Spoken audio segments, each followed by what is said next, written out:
कुंजी छाप फर्जी लोगों से मैं डरता नहीं। तुम मान लो कि मेरा प्रमोशन, मैं तो परमानेंट हूं, हटाओ कैसे? जब तक मेरे वो गंभीर आरोप नहीं लगे। नहीं, मैं किसी के प्रोटोकॉल में नहीं हूं, मेरा कोई बॉस नहीं है। मेरा काम लिखना, पढ़ना, बोलना, लोगों को जागृत करना, ये इंटेलेक्चुअल का काम होता है। नेता अपने कुर्सी बचाने में लगा हुआ है। हम लोग देश को जो है आरएसएस के कब्जे से मुक्त कराने की लड़ाई लड़ रहे हैं, विश्वविद्यालय और देश दोनों को। पंचायत भवन में मंदिर बना हुआ, तो मैंने पूछा कि इसमें तो सब जाति धर्म के लोग होंगे गांव में? बोला हाँ। तो खाली मंदिर क्यों बना है? थाने में भी जाइए, संवैधानिक संस्था है, मंदिर बना हुआ है। तो ये लंबे समय से आरएसएस, आपका दिमाग जो हमारे कुछ लोग भी भटके हुए हैं। बाकी चाटुकार तो वहां भी चप्पल उठा रहे हैं, हमारे वहां भी चाटुकार उठा रहे हैं चप्पल।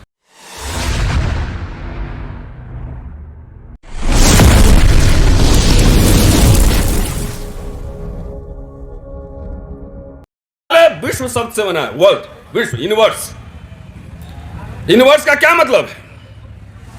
कि दुनिया भर की तमाम आइडियोलॉजीज यहां आएंगी, जाएंगी, यहां डिबेट्स होंगे, यहां संघ भी रहेगा, यहां वामपंथ भी रहेगा, समाजवादी भी रहेंगे, अंबेडकरवादी भी रहेंगे। यह होता है विश्वविद्यालय का मतलब। फेमिनिस्ट भी रहेंगे, पैट्रियार्क भी रहेंगे। डेमोक्रेसी का मतलब यह नहीं है कि हम सब एक विचारधारा मानते हैं और एक साथ रहते हैं। डेमोक्रेसी का मतलब यही है कि हम अलग अलग विचारधारा मानते हैं, तब भी हम साथ रहते हैं। यही लोकशाही है। ये हैं प्रोफेसर रतन लाल और ये बोल रहे हैं, एक जनसभा को संबोधित कर रहे हैं। ये जाने जाते हैं बहुजनों को जगाने के लिए, अपने अधिकार और हकूक को लड़ने के लिए। ये केवल प्रोफेसर नहीं हैं, लेकिन ये जगाते रहते हैं बहुजनों को, वंचितों को, शोषितों को। और ये प्रोफेसर पढ़ाई के साथ साथ ये भी करते रहते हैं। चल रहे हैं जो आंदोलन जिसको करना चाहिए। देखिए, हक, हकूक, अंबेडकरवाद क्या है? Dignity, equality and dignity. और मैं दलित इसलिए कहा कि यह जिम्मेदारी सबसे पहले इस देश के दलितों की है कि वो इक्वालिटी के लिए और डिग्निटी के लिए सबसे पहले आगे फ्रंट पर आके लड़े, क्योंकि इसका विक्टिम जो है सबसे ज्यादा वही है। बाकी सब लोग का स्वागत है, न्याय पसंद जितने लोग हैं सबका स्वागत है। हम बहुत गंभीर दौर से गुजर रहे हैं। हमारा मिडिल क्लास, उसको बुर्जुआजी बोलते हैं, मिडिल क्लास हमारा नहीं होगा तो हमारे संगठनों को और नेताओं को चंदा देने वाला भी लोग नहीं रहेगा। कैसे चलाओगे? जो लोग सवाल करने वाले लोग हैं, सवाल करने का मतलब सबसे सवाल किया जाएगा। हमें लोग कहते हैं कि मैं अमुक पार्टी का डिफेंड कर रहा हूं, इसको डिफेंड कर रहा हूं, मुझे कुछ दलाली मिल गया है। हमारे दलित सभी कहता है, व्हाट्सएपिया सब, व्हाट्सएपिया दलित सब भक्त। तो मैं दलाली करता होता किसी सिस्टम का तो मैं वाइस चांसलर होता, अभी मैं लोकसभा में होता, मैं राज्यसभा में होता। ये 5 साल से मेरा छुट्टी रोका हुआ है, मेरा प्रमोशन रुका हुआ है, 4 मुकदमे लादे हुए हैं। तो ऐसा कोई दलाली होता है क्या? उल्टा बैक गियर में मेरे ऊपर मुकदमे चल रहे हैं। हमने ऐसे कुंजी छाप फर्जी लोगों से मैं डरता नहीं। तुम मान लो कि मेरा प्रमोशन, मैं तो परमानेंट हूं, हटाओ कैसे? जब तक मेरे वो गंभीर आरोप नहीं लगे। प्रोफेसर रतन लाल कहते हैं कि मैं तो परमानेंट हूँ, मुझे कैसे हटाओगे? मेरा वेतन रोके हो, मेरा प्रमोशन रोके हो, लेकिन इससे मैं डरने वाला नहीं हूँ।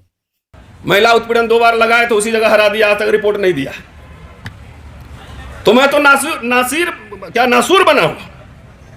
ये करेला नीम चढ़ा, करेला भी है, नीम चढ़ा है। तो जो लोग आवाज उठा रहे हैं, जो बोले यहां भक्ति का नहीं है, मैं किसी के प्रोटोकॉल में नहीं हूं, मेरा कोई बॉस नहीं है, मेरा काम लिखना, पढ़ना, बोलना, लोगों को जागृत करना, यह इंटेलेक्चुअल का काम होता है। जो अपने समय के जलते प्रश्न पर अपने राय नहीं रखे, तो प्रोफेसर होने का कोई मतलब नहीं है। पेट पालू समाज है, जाओ खाना खाओ, घर में सो। प्रोफेसर रतन लाल यही नहीं रुकते हैं, वे कहते हैं कि मैं प्रोफेसर हूं, मेरा काम जगाना है, इंटेलेक्चुअल हूं, तो मैं अपना काम कर रहा हूं। नहीं तो बहुत लोग हैं, जाओ खाओ और सो, पेट पालो। इस चीज की हम कीमत चुका रहे हैं और चुकाएंगे। इसके लिए डरने, मैं अपनी लड़ाई थोड़ी लड़ रहा हूं। मेरे घर पे आके देखिए तो आपके एमपी से ज्यादा बड़ा बंगला में रहता हूं, वो भी 5 साल के लिए नहीं, 38 साल के लिए। तनख्वाह भी उनसे कम नहीं मिलती है और लोग जानते भी कम नहीं है। ये लड़ाई व्यक्तिगत नहीं, किसके लिए लड़ाई कॉस्ट पे की जा रही है। गिरफ्तार भी कराओगे, मुकदमे भी करोगे, क्यों? Why? Because we are raising serious question. ये देश नेता अपने कुर्सी बचाने में लगा हुआ है, हम लोग देश को जो है आरएसएस के कब्जे से मुक्त कराने की लड़ाई लड़ रहे हैं, विश्वविद्यालय और देश दोनों को। आखिर प्रोफेसर रतनलाल को क्यों कहना पड़ा कि किससे मुक्त कराना है विश्वविद्यालय और देश को? ये किसकी लड़ाई लड़ रहे हैं प्रोफेसर रतनलाल? किस बात पे कहते हैं कि यहाँ दो देश हैं? किससे तुलना करते हैं और क्यों कहते हैं कि अधिकांश प्रिंसिपलों को बुलाओ, वो उनकी डिग्रियां देख लो, उनकी मेरिट देख लो, तो वो जेल में होंगे? देखें, सुने इनको। ये समझ लीजिए, जिस तरीके से दिल्ली, बाकी तो दूरस्थ प्रदेश छोड़ दीजिए, जिस तरह दिल्ली में लग रहा है दो देश बटा हुआ है। 500 मीटर की दूरी हमारे कॉलेज में और दौलत राम कॉलेज 500 मीटर, आधा किलोमीटर। तो आपको दो देश नहीं दिख रहा है। एक जगह कोई और कानून है, एक जगह कोई और कानून है। मैं तो दावा कर रहा हूं कि जितने ये प्रिंसिपल सब बने हुए, अपना बायोडाटा लेकर आओ जरा, क्या क्या लिखा है दिखाओ जरा, दिखाओ ना। तुम्हारी मेरिट देखते हैं, आधे जेल में नजर आएंगे। लेकिन कब्जा किया हुआ लगता है कि यूनिवर्सिटी पे, देश पे कब्जा कर लिए हैं, तो इसको निकाल दो, उसको निकाल दो, उसको सजा दे दो। ये चल रहा है। लिखा है कि जो धर्म की रक्षा करता है उसकी रक्षा धर्म करता है। और आज हिंदू स्टडीज भी खुल गया, अच्छा हुआ है। हमारे पास भी 4th ईयर में लाओ, मनुस्मृति हम पढ़ाएंगे। अच्छा है, खोलो। पढ़ना, इंटरप्रिटेशन करना तो हमारा काम है ना, हिस्टोरियन इंटरप्रिटेशन करता है। तो लिखा हुआ है सब जगह, कई जगह मैंने देखा है, हमारे कॉलेज में भी। जरा एक काम करते हैं, प्रिंसिपल को बुलवा लो, इसी लाइन पे खाली लाइव डिबेट कराते हैं कि धर्म क्या है। भारत धर्मों का देश है, धर्मों का देश है। तो एक एजेंडा चल रहा है। कल मैं था शाम में मेरठ में, तो वहां पे देखा, प्रोफेसर रतनलाल बताते हैं कि सरकारी संस्थानों में जाइए तो वहाँ पे तस्वीरें टंगी हैं, मंदिर बने हैं। जब सभी जाति धर्म के लोग जब उस संस्थान से लाभ लेते हैं, संस्थान में जाते हैं, तो क्यों मंदिर बने हुए हैं और आरएसएस का क्या एजेंडा चलता है, ये बताने का प्रयास कर रहे हैं प्रोफेसर रतनलाल। पंचायत भवन में मंदिर बना हुआ। तो मैंने पूछा कि इसमें तो सब जाति धर्म के लोग होंगे गांव में? बोला हाँ। तो खाली मंदिर क्यों बना है? थाने में भी जाइए, संवैधानिक संस्था है, मंदिर बना हुआ है। तो ये लंबे समय से आरएसएस, आपका दिमाग जो, हमारे कुछ लोग भी भटके हुए हैं, इमेजिनेशन कैप्चर कर रहा था। इलेक्शन आ गया, तुम हिंदू हो, आशीष कुमार हिंदू हो, जिग्नेश मेवानी हिंदू हो, तो धीरे धीरे सब जगह पे अपना सिंबल बैठा दिया। तो जो सिंबल लिए हैं मोदी जी, उसी का लॉजिकल आउटकम है। धर्म जो लिखा जा रहा है, विश्वविद्यालय धर्म के केंद्र नहीं होते, ज्ञान विज्ञान के सृजन के केंद्र होते हैं। तो इसका मतलब कौन सा धर्म है? अब बोलते हैं कई लोग, देखिए अब तो ओबीसी को बना दिया, दलित को बना दिया। तो हमने थोड़ा इतिहास भी ठीक से पढ़ लो। इतिहास पढ़ो कि इतिहास में क्षत्रिय सिर्फ राजा नहीं रहे हैं, वरना सिस्टम के हिसाब से ब्राह्मण का काम पूजा करना, क्षत्रिय का काम राजकाज करना था। तो इतिहास में कि सिर्फ क्षत्रिय राजा रहे? नहीं। साम्राज्य, मौर्य साम्राज्य बनाओ, क्षत्रिय थे, गुप्ता क्षत्रिय थे, बहुत सारे ऐसे राजवंश जिन्होंने हुकूमत की। तो इसका खेल क्या है, जिसको मैं जनऊ लीला कहता हूं, कि राजा कोई भी बने, धर्म क्या है उसका? वर्णाश्रम धर्म की रक्षा करना। राजा का धर्म क्या है? वर्णाश्रम धर्म की रक्षा करना। जो राजा वर्णाश्रम धर्म की रक्षा करता है वो बड़ा उच्च कोटि का राजा माना जाता है। और जिसने सवाल उठाए उसको बहुत दुष्ट कहा गया है। तो राष्ट्रपति ट्राइबल होंगे, प्रधानमंत्री ओबीसी होंगे, मुख्यमंत्री ट्राइबल होंगे, मुख्यमंत्री ओबीसी होंगे, लेकिन उनका काम क्या है?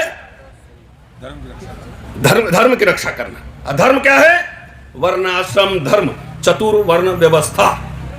तो हमारे लोगों, दोस्तों, किसी के प्रधानमंत्री बनने से, किसी के राष्ट्रपति बनने से डफली मत बजाओ। इस देश के सत्ता और संसाधन में कितनी हिस्सेदारी है, ये बात करो। कुछ लोग नशे में, अरे कुछ बाबा साहब के, साहू जी महाराज के, इनके संघर्ष से एक व्यवस्था बनी जिसमें एक मिडिल क्लास तैयार हुआ। और मिडिल क्लास से, अंग्रेजी बोलने वाले क्लास से ही इनको दिक्कत है। बाकी चाटुकार तो वहां भी चप्पल उठा रहे हैं, हमारे वहां भी चाटुकार उठा रहे हैं चप्पल। और सीधा मैनेज नहीं होता है तो पीछे से भी मैनेज हो जाता है। पार्टी के पार्टी बिक जा रहे हैं, दल के दल बिक रहे हैं, नेता किस्त में बिक रहे हैं। तो हमारा काम जो है, इतिहास पढ़ता हूं ना तो इतिहास दृष्टि से बात करूंगा कि यह मुल्क, देश खतरे में है और सामने दिख रहा है। Show me your party, show me your cast, I will show you the rules. ये चल रहा है। नेता अभी देखिए, सब तो है ही, बोलेगा बाहर से देखेगा तो सब बोलेगा अरे ट्राइबल लेडी राष्ट्रपति हैं, ओबीसी तो है ही प्रधानमंत्री। लेकिन देश के संसाधन में आपका कितना रिप्रेजेंटेशन है? सिर्फ दिल्ली विश्वविद्यालय में 70 कॉलेज होंगे, सिर्फ एक कॉलेज में एक दलित प्रिंसिपल है। एक कॉलेज में आपके प्रोफेसर कहां हैं? ये क्यों खत्म करना चाहता है रिजर्वेशन? ये क्यों क्रीमी लेयर लाना चाहता है? क्योंकि जो इनलाइटेंड है, जो अंग्रेजी बोल सकता है, कम्युनिकेट कर सकता है, जो सवाल खड़े कर सकता है, उसको वहां से हटा दो, उसको हटाओ। अब गुलाम टाइप के लोग लाओ।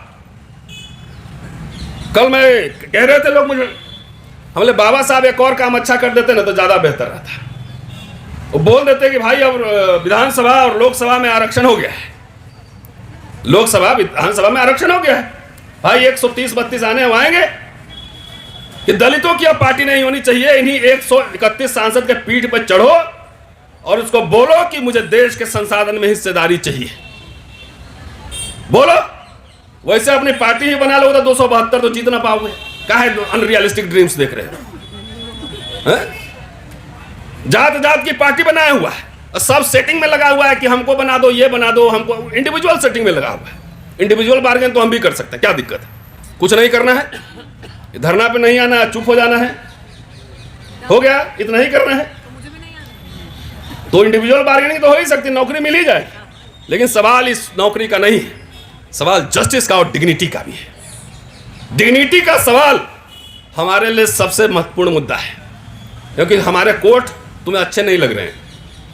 मनुस्मृति कहता है कि शूद्रों का बर्तन कैसा होना चाहिए? तो उनके ब्रोकन पॉट्स होने चाहिए, टूटे हुए बर्तन। चंद्रभान जी बैठे हुए, बड़ा उसमें काम किए। उनके कपड़े कैसे होने चाहिए? तो डेड बॉडीज के जो लेफ्ट ओवर होते हैं कपड़े, वो उनके कपड़े होने चाहिए। उनके आभूषण क्या होने चाहिए? तो उनके आभूषण ब्लैक मेटल होने चाहिए। यह मनुस्मृति कहता है। आरएसएस जब संविधान लागू हो रहा था, संविधान का मुखालफत किया था और कहा था कि इसमें भारतीयता नहीं झलकती है। मनुस्मृति हमारा संविधान है, तो मनुस्मृति आपका संविधान है मान लो, और वो लागू हुआ तो आपके टूटे मिडिल क्लास से इसको दिक्कत है, मिडिल क्लास से दिक्कत है, और खास तौर से विश्वविद्यालयों से दिक्कत है। 10 जनरेशन अगर निकलता है स्कॉलर तो उसमें से एक इंटेलेक्चुअल बनता है। 10 जनरेशन हमारा आएगा तो 5 लोग ऐसे खड़े होंगे जो व्यवस्था की क्रिटिक करेंगे, उसकी समीक्षा करेंगे, समीक्षा करेंगे उसकी। तो विश्वविद्यालय इसलिए कि हम लोग किसी प्रोटोकॉल में नहीं है, ना भाई चांसलर साहब हमारे मालिक है, ना प्रिंसिपल मेरा बॉस है, ना प्रधानमंत्री जी मेरे बॉस है। तो जब बॉस नहीं है और आपसे मुझे कुछ चाहिए ही नहीं, तो डरेंगे किस बात के लिए? कुछ चाहिए नहीं मुझे, कुछ मांगने जाएंगे तब ना कि मुझे ये दे दो, वो दे दो, तब न डरेंगे, तब न कॉम्प्रोमाइज होगा। यहां कुछ मांगने अपने लिए नहीं। जो भी लड़ाई लड़ी जा रही है वो अपने व्यक्तिगत लड़ाई तो है ही नहीं, वो लड़ाई सामुदायिक है, आने वाली जनरेशन के लिए। हमारे जो यंगस्टर विश्वविद्यालय में पढ़ रहे हैं उनके लिए, उनकी लड़ाई है। क्योंकि मैं हिस्टोरियन हूं, मैं इतिहास पढ़ाता हूं, मैं विजुअलाइज कर सकता हूं कि अगले 15 साल में क्या होना है, इस देश में क्या होना है। इसलिए जागो, ये लड़ाई एक केंद्र बिंदु है।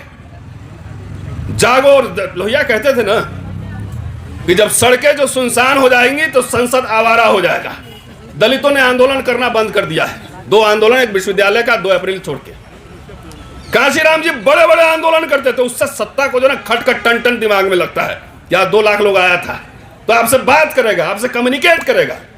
आजकल हम ना किसी को मेमोरेंडम दे रहे हैं, ना रूलिंग क्लास से डायलॉग कर रहे हैं, कुछ नहीं कर रहे हैं, कुछ नहीं मांग रहे हैं, कोई आंदोलन नहीं कर रहे हैं। तो बोला ठीक है, 1-2 मरने तो क्या फर्क पड़ता है।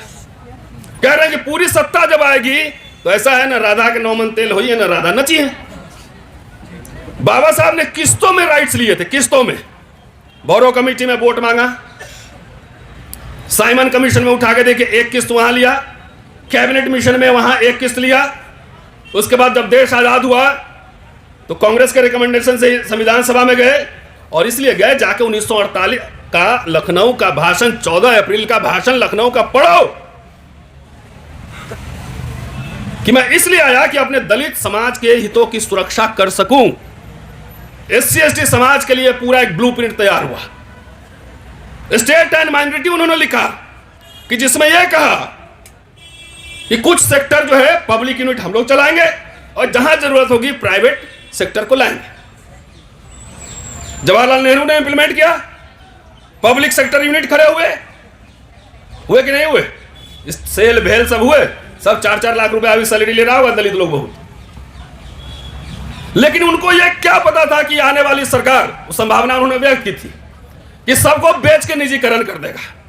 किसी नेता के मुद्दे पर निजीकरण का सवाल है ये सवाल अपने नेताओं से पूछिए। अरे उनको तो जो करना है ईमानदारी से वो कर रहे हैं, उनका काम है मेरा दमन करना, हमारा दमन करना, and they are doing it perfectly. हमारे किसी नेता में सब सीट एडजस्टमेंट करता है, खाली सीट एडजस्टमेंट करता है। पार्लियामेंट सेशन चल रहा है, समाज अगर बटा नहीं होता, जात जात के नेता नहीं बनाया होता, तो जाके उनके पीठ पर बैठते बोलते पार्लियामेंट में बोलो नहीं तो तुम्हारे कॉन्स्टिट्यूएंसी में आके हरवाएंगे तुमको। हमने नेताओं पर लगाम लगाना छोड़ दिया है। बाबा साहब वही कॉन्स्टिट्यूएंट असेंबली के भाषण में कहते हैं कि राजनीति में भक्ति जो है वो तानाशाही की ओर ले जाने वाला मार्ग है। धर्म में मुक्ति का मार्ग हो सकता है, लेकिन राजनीति में भक्ति नहीं। तो आजकल राजनीति में भक्ति का काल चल रहा है, उसमें हम लोग कुछ टिमटिमाते हुए लोग हैं जो उसमें टन टन मार रहे हैं कि इससे तुम्हारी मुक्ति नहीं। दोस्तों, जिग्नेश को सुनने आया था, लेकिन मास्टर आदमी बोलने की आदत है, खड़ा कर दिए, बोल दिए। तो ये समझिए जरा सा, नशा जो है, नशा, राजनीति का मतलब इलेक्शन नहीं होता है। If I am speaking something here, this is also part of politics, because I am giving alternative idea. ये भी पॉलिटिक्स का पार्ट है। कोई विमर्श नहीं, कोई डिबेट नहीं, कोई डेमोक्रेसी नहीं, खाली इलेक्शन के समय। और शिव जी से तो मेरा पुराना प्यार है, तो देख के हमारे गॉड लगते हैं। तो इलेक्शन के समय जैसे शिव जी के बराती में उठता है ना, पिशाच नर भभूत लगा के, पूरा लगा के एकदम भांग पीते सब बारात में जाता है, तो इसी ना सिर्फ इलेक्शन के समय शिव जी के बराती मत बनिए। राजनीति रोज होती है, लिख कर होती है, बोल कर होती है, सवाल उठा कर होती है। हम जिस समाज को जागृत कर रहे हैं उस समाज का लाभ कौन लेगा? राजनीतिक दल लेगा। और वही कह रहा है कि आंदोलन मत करो, कुछ मत करो, सिर्फ आओ मुझे वोट दो चुपके से। ऐसे नहीं होता है। ये अधिकार और सम्मान हर समय जंग में लड़के जीते जाते हैं, मुफ्त का कहीं कोई गिफ्ट नहीं मिलता है। तो ये वैचारिक जंग है, इस बात को समझिए। रितु सिंह एक घटना नहीं, ये सिंबल है, संकेत है, ये संकेत है कि ये जारी रहेगी। शुक्रिया, जय भीम।